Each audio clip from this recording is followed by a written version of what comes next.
Good morning, afternoon, or evening. How y'all doing today?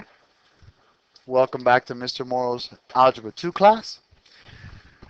Today, guys, we're going to continue with our quadratic chapter, and we're going to introduce something called complex numbers.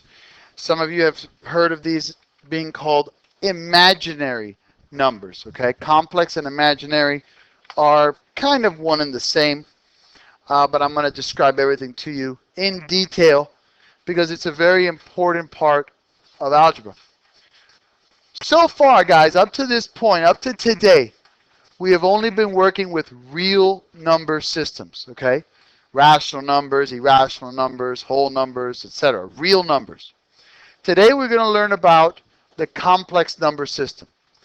If you recall, okay, if you were given an even index radical, for example, a square root of 16 or a square root of 4, that's an even index. And you have a radical, the number here is the index. When there's nothing there, it's an invisible 2. So if I have square root of 4, that equals plus or minus 2. That's fantastic. But can I have a square root of negative 4? No. Why? Because what's 2 times 2? What's negative 2 times negative 2? So will I ever get a square root where the product of two numbers gives me a negative? Can that ever exist? No, not at all. So when you do have a negative inside the radical, that creates what's called an imaginary unit, okay, an imaginary number. So let's look at how imaginary numbers work.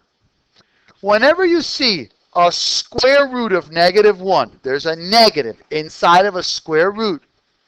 That negative square root of 1 equals I. Straight up I. So if you see I in a problem, that means it's a square root of negative 1. If you see a negative square root inside of a radical, it's a negative square root, like negative, square root of negative 48. That negative inside of that square root, that is the I. If I go ahead and square I, well, if I square I, what happens? If I square this side, I have to do the same thing to this side. This power of 2 cancels out the square root. So what does I squared equal? Negative 1. So I is the square root of negative 1. If I square both sides, then that means I squared equals straight up negative 1. I cubed.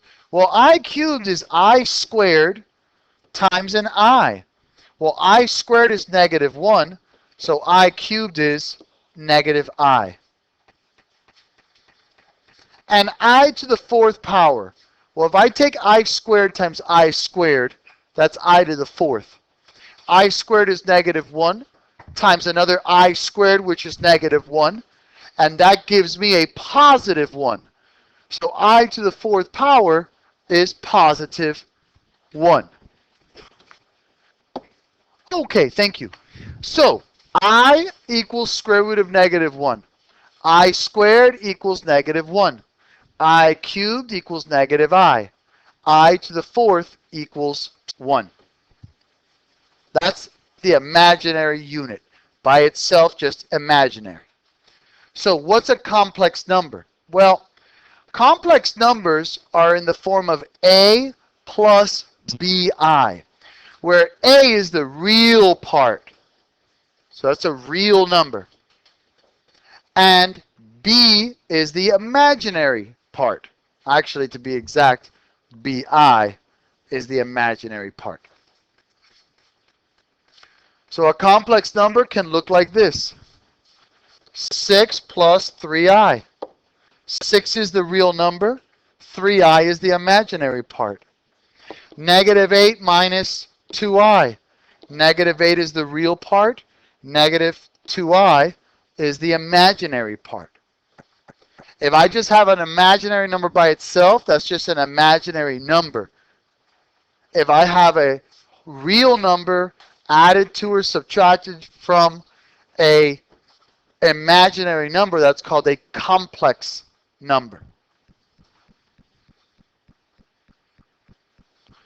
Variables also are affected sometimes by these negatives. So for example, if I'm simplifying and I have the square root of negative x, okay? When simplifying imaginary radicands, simply remember that when you have a negative inside of a square root, that equals I. So if I want you to calculate the square root of negative x, it would be I times the square root of x. Because the square root of negative 1 equals I. Does that make sense so far? Because we got a lot to do. Okay. Next.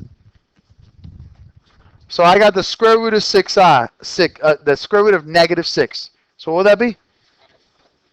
I times the square root of 6. Can I break down the square root of 6? No, so I'm done. B. Okay, I see this negative. Anytime I see a negative inside of a square root, I don't like to forget things. I'm a creature of habit. So immediately I say I. So this will immediately become I times the square root of 27. Now, square root of 27 is 9 times 3, correct? What's the square root of 9? So this is 3I times the square root of 3. What do you think C would be? 8I. Square root of 64 is 8, but I have this negative here, so that would be 8I. Excellent. Okay, how about D? Square root of negative 18. Yes, sir, my brother. I'm very proud of you. This would be 3I times the square root of 2. Why? Well, the negative inside the square root, that comes out as an I. And 18 breaks up into 9 times 2. Square root of 9 is 3 with the square root of 2 left over. Not too bad, right? Yes, sir.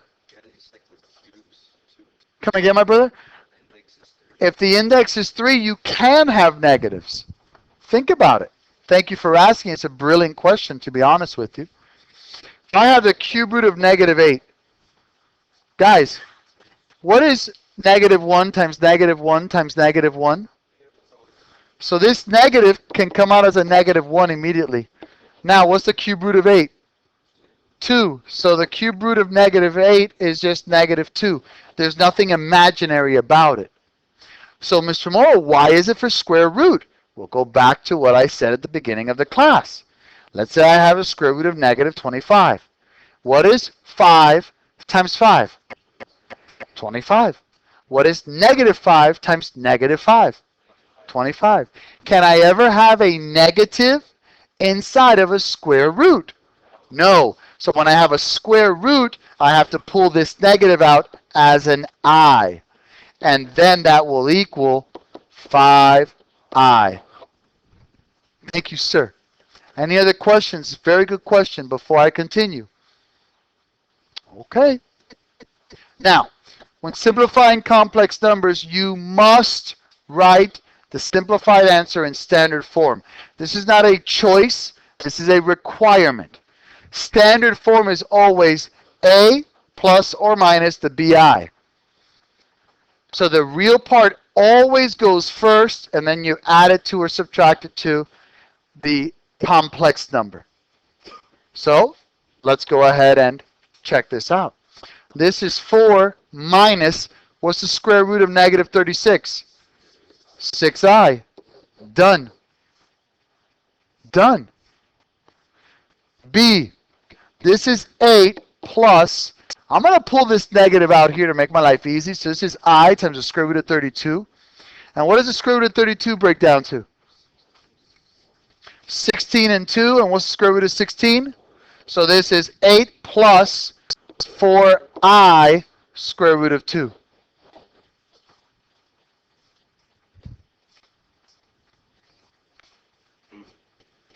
Now this guy should have been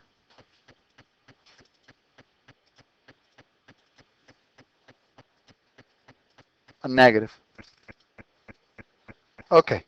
Now, so I've got 4 minus 20 breaks up into 4 times 5. So what would this come out to? It's 4 minus 2i square root of 5, all of it over 2, right? But what do we know about this 2 right here? I know it's a real number. Good job. How can I simplify this? That's right. You got to divide it to both this guy and that guy. So my answer here will be 2 minus I square root of 5. Questions on simplifying? Yes, sir, my brother.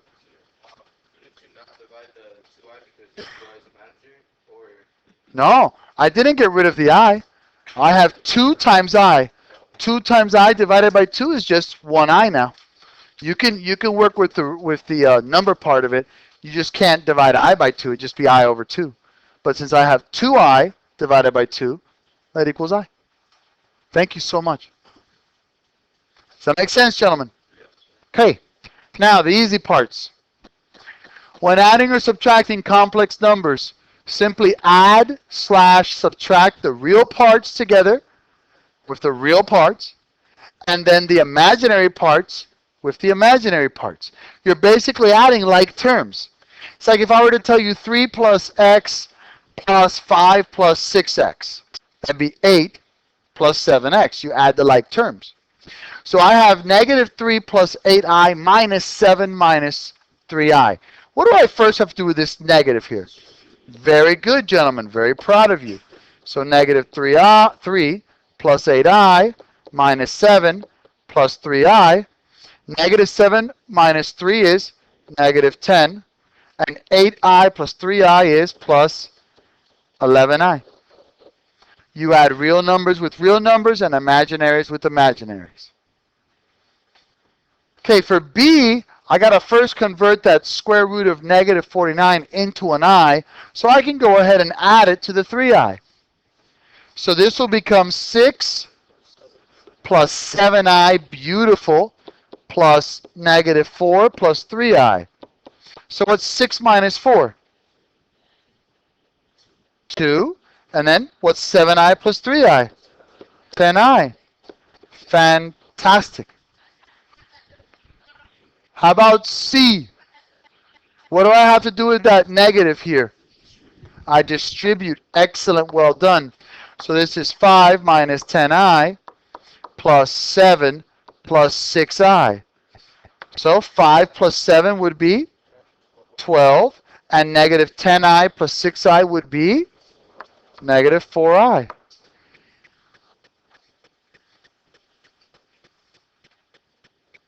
Does that make sense, gentlemen?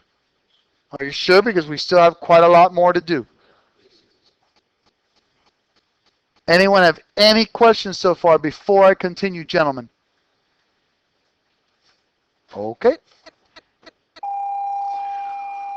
When multiplying complex numbers, treat the I, just like when you're adding them, like a variable. Okay? Remember that when we multiply the same base, you keep the base, which in this case would be I, and you add the exponents. Also remember that when you have I squared, it equals negative 1. These are things that you want to definitely commit to memory. Okay? And let me show you why. It's quite simple, but you got to know what you're doing. 5i times 4 minus 2i. Well, 5i times 4, this would just be 20i because you treat the I like a variable. 5i times negative 2i would be negative 10i squared. However, what does I squared equal? Negative 1. So that would be positive 10, so this would equal 10 plus 20i. You have to write it in standard form, which is the real part, followed by the imaginary part, my brothers. Talk to me, kid. Talk to me. You get it? You sure, my brother? Okay, yes, sir, my brother. You put the 10 in the front because you want to keep it in standard form. That's right. You got to keep the 10 in the front for standard form. Thank you for paying attention. Yes, sir. Next to I squared, you change the sign. That's exactly correct. That's a great way to look at it. My boy just finished asking, so whenever a number is next to an I squared, you can change that sign? Yeah, technically that's exactly what's happening. Because since I squared is a negative, whatever the sign in front of here, in front of the value is, it's going to change. So that was plus 10I squared, it become a negative 10. Very good, son. Very good. Now, for B, it's just like regular FOIL. Negative 2 times 3 is negative 6. Negative 2 times negative I is plus 2I. 6I times 3 is 18I. And 6I times a negative I, negative 6I squared. But this is an I squared, so what does that really become? Positive 6. So I got negative 6 plus 2I plus 18I plus 6. 6 minus 6 cancels. So I got 20I is my answer. Does that make sense? Promise? Okay. Number C, or letter C. I can't do anything with this yet. A lot of people are tempted to multiply the radicals inside. That would work if they were both positive already to begin with. Then you can multiply the inside radicals.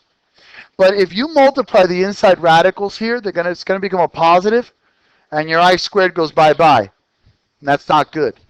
So you got to first convert these with I. So square root of negative 36 would be 6I times 3I. So that would equal 18I squared. And what is negative 18?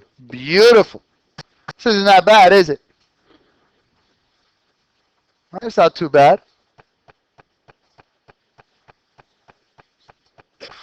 Next, we're going to FOIL. But before we FOIL, I've got to convert these negative radicals into I's. So this is 3 plus 5I, beautiful, times 2 minus, I square root of 5. Yes, I square root of 5. Sorry. Had a little lapse in judgment there. Thank you, my brother. So 3 times 2 is 6. 3 times negative I times square root of 5 is negative 3I square root of 5. What's 5I times 2? Plus 10I.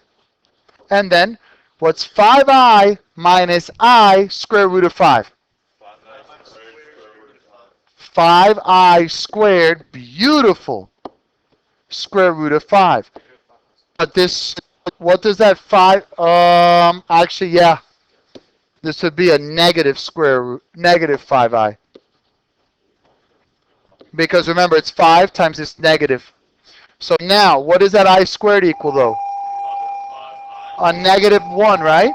So this really becomes a positive 5. So 5 plus 6 is 11. Whoa. No. That's 5 square root of 5. So this is 6 minus 3I square root of 5 plus 10I plus 5 square root of 5. Do I have any like terms that I can add? No. Some of you may say, wait, what about this square root of 5 and square root of 5? No, you can't add i's with whole numbers. There is no 6 and 10. There's a 6 and a 10i. Thank you for caring, though, and asking, sir. I love questions. Good job. Does that make sense, gentlemen? Questions, gentlemen? Yes, sir, my brother. Very good question. In this particular case, true standard form would be 6 plus 5 square root of 5 minus 3i square root of 5 plus 10i. Put the reals in the first part and the imaginaries in the second. Thank you, my brother. Yes, sir, you had a question, my brother. Okay, thank you, sir. May I continue? Okay. Now, conjugates. Complex conjugates are the same as regular conjugates, except the fact that you're working with a complex number. In order to find the complex conjugate of a given complex number, simply write the given complex number in standard form and change the sign of the imaginary part. So for example, if my complex number is 5 minus 3i, my complex conjugate is 5 plus 3i. If my complex number is 2i plus 7, remember this is really got to be written in standard form, so this is 7 plus 2i, that would really equal 7 minus 2i. That's the conjugate.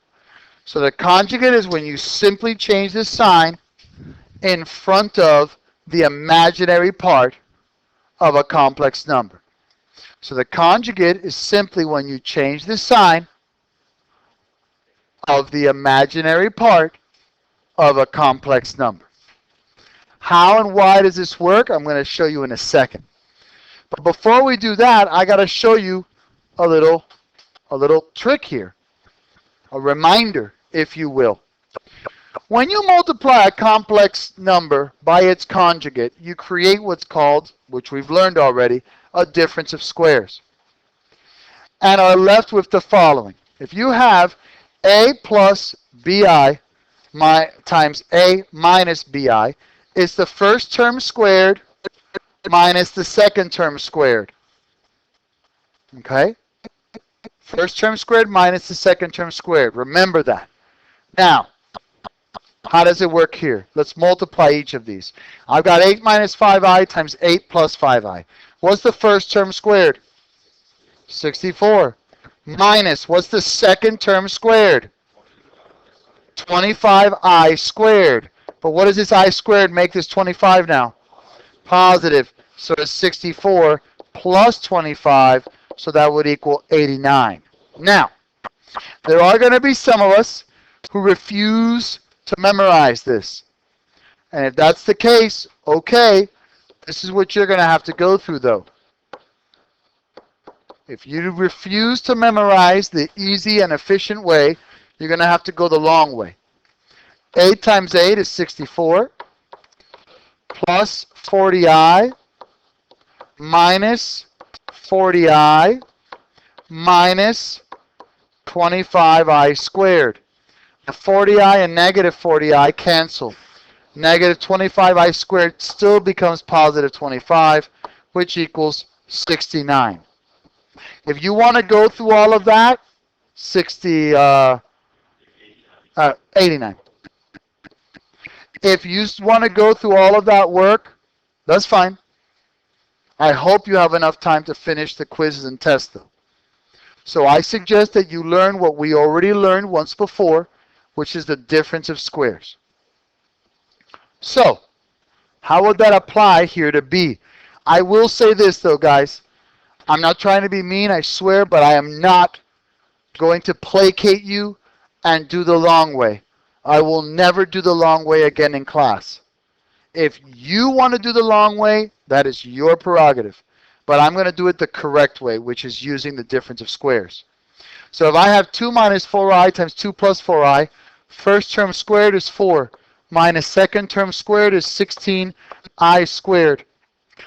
That becomes positive 16 because of the I squared. So 4 plus 16 is 20. You want to do it the long way? You may. There's not going to be any penalty, except you may run out of time. Now, using this conjugate, why, how, where do we use it? Well, when you divide complex numbers, you must write both the numerator and denominator in standard form. And then you must rationalize the denominator by multiplying both the numerator and denominator by its complex conjugate, since you can't have a radical in the denominator. Have, not he. So, remember that I equals square root of negative 1. So how will we do this? I want you to divide each. Whenever I have an I or a radical for that matter. In the denominator, I must follow the procedure called rationalizing. So how do I rationalize? How do I get rid of this denominator? By multiplying the numerator and denominator by the complex conjugate. So I'm going to multiply 2 minus 3i to both the numerator and denominator. And the numerator, unfortunately, you have no choice but to distribute, my brothers. So, negative 4 times 2 is negative 8. Negative 4 times negative 3i is 12i. I times 2 is 2i. And I times negative 3i is negative 3i squared. What does this negative 3i squared become? Positive 3. So this is negative 8. No. Negative 8 plus 3 is negative 5. So this is negative 5 plus 14i all over. Now you got to multiply the denominators. You want to go the long route? You may. Totally. But I would do the difference of squares. First term squared is 4. Minus second term squared is 9i squared. That negative 9i squared becomes positive 9. So this is negative 5 plus 14i over 4 plus 9, which is 13. It is quite simple, but it takes work. It takes procedures. It takes paying attention. Before I continue, does anyone have any questions, concerns, problems, issues? Talk to me, please.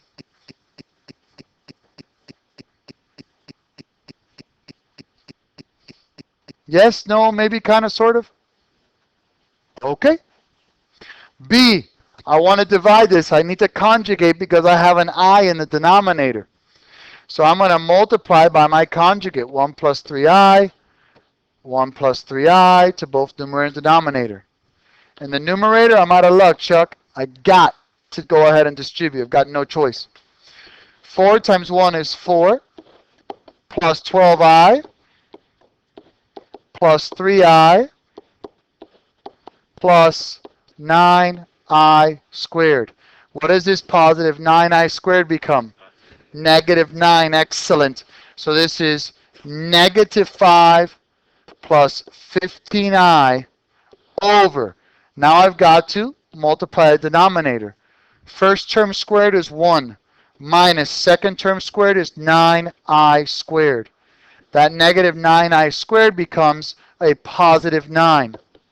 So I've got negative 5 plus 15i over 10. What can I take away from each one of these numbers? Thank you. Just a 5 is fine. So I'd have a negative 1 plus 3i over 2. Please talk to me. No, we're not factoring at all, my brother. We're multiplying. Factoring is when you pull stuff out, right, my brother? We're just dividing. We're just dividing. 5 goes into all of these, my brother. Yes, sir. Thank you.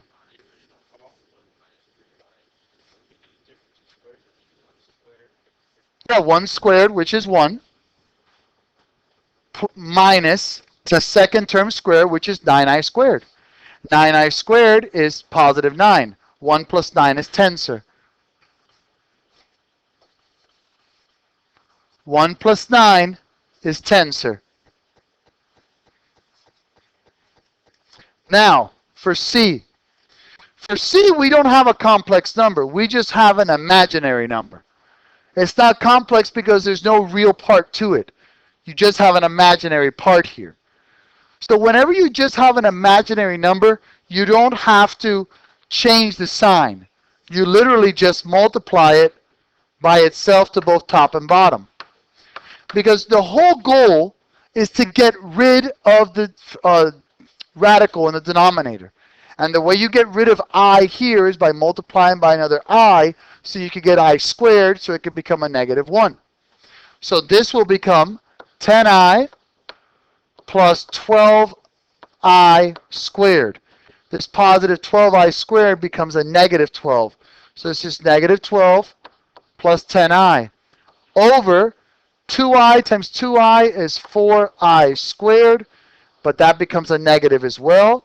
So it's negative 12 plus 10i over negative 4. Now, what can I take out of each one of these numbers? Yeah, I can even take out a negative 2.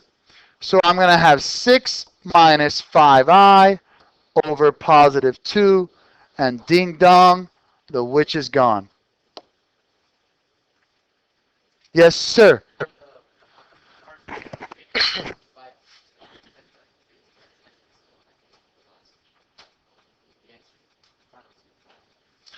No, I'm not dividing 15 by 10 in this one over here, which I'm circling in green. The negative 5 is divisible by 5, the 15 is divisible by 5, and the 10 is divisible by 5. So I took a 5 out of everything, my brother, leaving me with this answer. Sir, thank you for caring and asking. Yes, sir, my brother. Why would you multiply it by the denominator? Shh. On every other one, you change the sign, but on number example C, you didn't change the sign. Right, we had just described that. Since it's not a conjugate, since I don't have, correct, this is just an imaginary number. And whenever you have an imaginary number alone, it's not complex, you don't have to change the sign, my man. You just multiply by the actual denominator. Great question. Thank you. Yes, sir. So, like, normally your way out of it, of like, most of the situations are like trying to make the I squared, so you can have the negative number. Correct. Whenever you have I, usually you're trying to get that, not usually, whenever it's in the denominator, I need to get that I squared somehow. So that's why I'm either multiplying by the conjugate if I have a complex number, but if I just have an imaginary unit, I just multiply by the imaginary unit itself. Great question. Thank you. Fantastic. And last but not least, okay, this, guys, I'm only including this because I have seen it before on SATs, and I have seen how other teachers teach it. I have seen how other books teach it. And when you look at this, I already saw some faces, and you look petrified. Please don't be petrified. Mr. Morrow will always get your back. So when we're evaluating powers of I, guys, this is very easy. But you got to remember the following. I is the square root of negative 1. Please commit that to memory. I squared equals negative 1. Please commit that to memory. I cubed is negative I. Please commit that to memory. And this is real important. I to the 4th equals 1. Please commit that to memory. So before we even start this, doesn't every 4 i's come out as a 1, right? Every 4 i's comes out as a 1, right? I'm not trying to be sarcastic. I just want you to get what I'm going to do here. Every 4 i's comes out as a 1, right? Okay. Whenever you have to evaluate the power of I, simply divide the given exponent by 4 and use the remainder as the new exponent of I. Why do you think I would divide the exponent by 4? Say it, because every 4 i's equals 1. Excellent. So, if I have I to the 38th power, don't let this stress you. Go, okay, 4 goes into 38 9 times. That's 36. How many i's do I have left over? 2. So this is I squared, which equals negative 1. You're done. Moral, but why? Think about what we just did here, brothers. Didn't I take out 9 sets of I to the 4th? Right? So I took away 36 i's from this, didn't I? Because every 4 i's came out as the value of 1, right? So I took out 9 sets of 1's. What was I left with? 2 i's. So I have I squared, which is negative 1. Talk to me, kid. The answer is negative 1. I to the 98th. Okay. 4 goes into this 24 times, which is 96, right? How many i's do I have left over? 2. So that's I squared, which equals -1. How many times does 4 go into 101? 25 times. Excellent, with one remainder. So that just equals I. I to the 43rd. How many times does 40 go into 43? 10 times. What's left over, gentlemen? So this would equal I to the 3rd, which equals -I. Yes, sir. Come again? I is the same thing as square root of -1. I would accept either one. Thank you, my brother. Yes, sir. What? Thank you. You sure you don't want to clear it up with the teacher? Okay. Hope you learned a lot, guys. Thank you very much. Heavy lesson. A lot to learn. Please take my suggestion, and when you're completing your homework tonight, please use your notes. Thank you for a great class. May God bless you all. Have a great day.